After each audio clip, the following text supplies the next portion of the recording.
Hey guys, Edrumcenter here. We're going to talk about the new Alesis Strata Prime kit.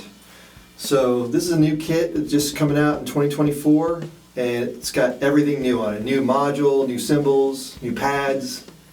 I do think that the kick drum is from the Strike Pro SE. Yeah, I believe so, yeah. Okay. So what's new about this, we'll start off the module. It's got a brand new module with a huge 10-inch color touchscreen. Includes 120 gigabytes of storage, comes with 40 gigabytes of samples included, and as far as I have been told, there's no limit on the kit size samples, so you can have really huge samples for kits. It's got a total of 13 inputs for triggers, and it's got XLR left and right out with 4 additional assignable outputs, which are 1/4 inch. It's got a aux in, which is left and right 1/4 inch, 2 headphone jacks, which are 1/8 inch and 1/4 inch. Also has an SD card slot, 2 USBs, both A and B connections, 5-pin MIDI, and that's it for the module. The pads are, like I said, it's a new trigger design on all the pads. It's got a 3-cone center mount system. I don't really know if there's much to compare that with. They said they designed it to minimize hot spotting, and the way they did it is different than some of the other companies, but it seems to work. I don't know, you guys got any hot spotting? I didn't know. Okay. So the cymbals are all brand new and a huge upgrade from past Alesis cymbals. They're 360 triggering, larger sizes, 14-inch hi-hats, 18-inch ride. Oh yeah, there's bells on all the cymbals. Comes with 2 16-inch crashes, and comes with a rack system, metal rack, and then of course the kick drum is the Strike Pro SE 20-inch kick drum. So that's the kit. Specs and sizes and everything. Oh, and the sizes are the drums: 8, 10, 12, 14, 14, right? Yeah, because there's the snare and the floor tom are basically the exact same pad. Yeah. So the pros and cons I had of it, for pros, I personally actually really like the sounds on it. I've not been impressed with other Alesis sounds very much, but these ones, at least for the kits I played on, because there's a lot of kits on there, the ones I played, they're not the greatest sounds in the world, but I like them. Like they're passable, they're fun, and they get the job done. I do like that it's got a touch screen. I know it's just a kind of bougie 21st century thing, but I do like having a touch screen. It's pretty good too. Yeah, it works. Yeah, it works, and that's really good. And I like when things work. I think the hi-hat, for not being a 2-piece hi-hat, is probably, in my opinion, the best hi-hat with controller kind of. Like the VH10 would be the next comparable one. This one does seem to work really good, which could be more of the module, but it still worked pretty good. The cymbals all having bells is just really cool. It's cool that it has Wi-Fi. It was really easy to connect to Wi-Fi as well. Didn't take much effort to do.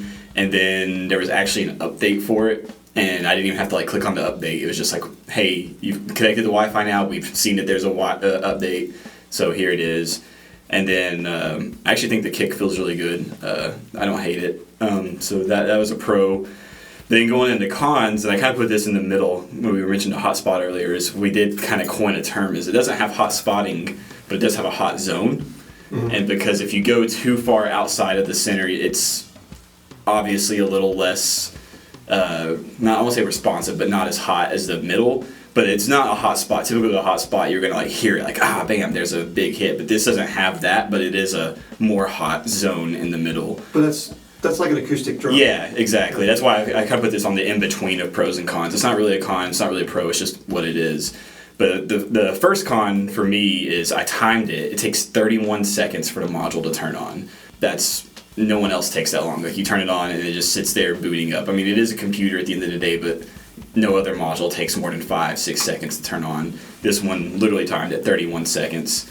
The module's not that easy to navigate. Just trying to figure some of the things out seemed kind of like, what do I click on? How do I get to this? It looks like it should be straightforward, but it wasn't, which was kind of confusing. The other thing is, and I was the only one who noticed this, but sometimes the cymbals would cut off. Like you'd hit it, and it was just, to me too. it was just like the sample just stopped. Not even like a choking thing. It was just like the sample just stopped. It was really weird. I had that a few Yeah, times, too. we all had that happen at one point. The rack on the side with the module is kind of long, which kind of makes the module far away from you. I'm sure there's some ways you could work around it, but it is just a far longer tube than any other rack that I've played on. The hi-hat does feel kind of weird not being a two-piece and being 14 inches. So 14 inches is nice, but you can clearly tell that, like, man, I wish there was a second hat underneath this to support how big this is. Yeah. This is a kind of minor complaint, but the snare and toms being the same thing makes it to where the snare has the mounting system for it, so you could interchange them. But you use a snare stand, so it's kind of just having this extra mount on the snare kind of just doesn't look as clean as if you didn't have it. And the cymbals are proprietary, as far as I can tell, because they just use one plug but have all three zones with the one plug. So you know that could be a complaint for some people. And then the last con, which we just kind of figured out right before we recorded this, is we've only played on it, a collective 4 or 5 hours or something like that. And the kick drum has already started to tear on the mesh head, so that's... It might be more than that, because we've had it set for that's true. a week. It's got a week of playtime. I don't know the collective time. We've all been playing as much as possible. Yeah, I've definitely played it a couple hours myself. Specifically, it's been the Iron Cobra... Speed Cobra with the little rubber piece, so there's a little circle. That's only been on a day. I said we only put that on there, like, what was it, last night or just... Yeah, it is a very... Okay, well, but it is that shape. Yeah, it is, for sure. That's the one that did it, yeah. Yeah. But, I mean, we put a patch on it, and it seems to feel and sound the same, and... long story short, put a patch on it. Put a patch on it. Yeah, and it won't be a problem. Who wants to go next? I guess I can start with the things I didn't like. I don't know if I didn't like this or if it was just different. The sounds to me had a weird attack to them, almost like the Yamaha drums. It's like this, like doo doo, like very direct. That's not necessarily bad. It's just it sounded different from like a Roland or a F note to me. The attack was weird, but I do think that the ghost notes were really articulate. It was a really fun drum set to play on. Yeah, I agree with the fun thing. As soon as I sat down, I was like, this is a lot of fun. It's a bouncy kit. It feels good. The sounds are decent. Like, kind of like, I think Tony said you could swell the cymbals a little bit, and it did have a little swell, so, you got bells and swells. I don't know where that came from. Really coined that term. It's got bells and swells. Got bells and swells, Alesis. The touchscreen was nice. Going through kits, you said you could stack samples up to what, 3 times? Oh yeah, three samples on top of the original sample, so a total of 4. You can get real creative on that. You can also do 3 effects per instrument as well, on top of that. So you can get crazy, yeah, if you wanted. And I guess the other con, I would say, I think that when Aubrey was talking about the hi-hat having, was it 1 piece or 2 piece? What was it? Yeah, it's just a top hat with a little controller. I didn't notice that, but that might be why I couldn't get like a super tight sound on the hats. It's just a little less stable compared to the other one. So that's all I got, but I liked it overall. Yeah, overall I enjoyed it. It was definitely a very fun kit to play. The cymbals were natural. They felt very responsive. I thought the snare drum performed pretty much as well as the F notes. It could still get a little machine gunny at times, but for the most part it was very responsive. I feel like everybody's kind of already hit on everything that we liked about it. I mean, I want to stress that it was a fun thing to play. I really did enjoy it, but just because everybody's covered all the good stuff, I'm going to second Andy's concern about the tight sound on the hi-hat. I had a really hard time, even if I was really pushing down, fresh calibration. It always felt a little half open to me. That might be adjustable manually. Maybe, like to be fair, I haven't really dealt with that side of it too much, so it could be worked with, but it always felt like it was just a little open, which was a little bit of a pain. I think I was the only one that had this happen, but I had the thing lock up on me once. I was doing a kit edit. I was able to assign the bass drum. I went to start assigning the hi-hat and it just completely locked up to the point where I had to kill the power to reset it. And then another day I was changing a kit and it just completely rebooted on me. I don't know that anybody else has had issues with that, but I did have some problems there. I actually really liked the way the bass drum played. I did too. I thought it felt really nice.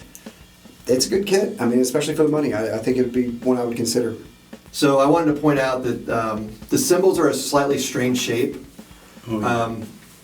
Maybe a little bit compared to the other electronic cymbals we sell. Most everything kind of resolves to a flat, horizontal. These kind of curve towards the edge. Slopey, yeah. Almost like a frisbee. Yeah, and I asked the guy who helped design them at Alesis why that was the case. And apparently there's 2 edge sensors to help it do more natural cymbal swells. And once he pointed that out, I was like, okay, there's a reason for it, and it does seem to do really good cymbal swells. Every now and again I would hit the edge and it would just it almost didn't seem to know which sample it wanted to play. And that's something they could probably patch. This is like the first software version. Actually the second software version because it updated as soon as we turned it on, basically. One thing to point out is it does have Bluetooth. Currently, it only has Bluetooth MIDI. There's not Bluetooth audio, which is, I think it should have from launch, but they said they're going to add it within 30 days, hopefully. There's a, aux in, 1/4 inch left and right, if you want to get going immediately, but the Bluetooth's coming. More backing tracks are going to be added. I didn't think there was any.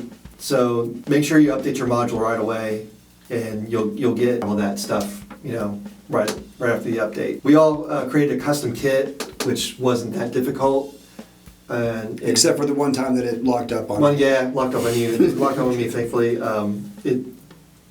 The kit I created really quickly was cool. I also want to note, though, I'm pretty sure that kit edit, when it locked up on me, all of those, I think, happened before we updated the software.